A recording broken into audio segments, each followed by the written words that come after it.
माझी आई श्रीमती निर्मला प्रकाश पिटलेवाड हे गेल्या 5 महिन्यांपासून AVRS सावंगी वर्धा येथे मृत्यूशी झुंज देत आहे. याचं कारण हेच आहे की हॉस्पिटलचा गंभीर निष्काळजीपणा. एका साध्या ॲनेस्थेशिया इंजेक्शन प्रक्रियेदरम्यान माझ्या आईचा BP चेक केला नाही, मेडिकल हिस्ट्री घेतली नाही व कुठलेही इंजेक्शनचे धोके नमूद केले नाही.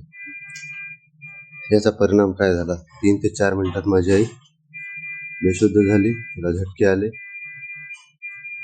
आणि तिच्या मेंदूमध्ये गंभीर इन्फॅक्ट झाला. या सर्व घटनेचे पुरावे आणि विटनेस माझ्याकडे आहेत. हे कलेक्टर साहेब सगळ्यांकडे जाऊन बसले. मी आता 5 महिने झाले. माझ्या आईची तुम्ही कंडिशन बघू शकता.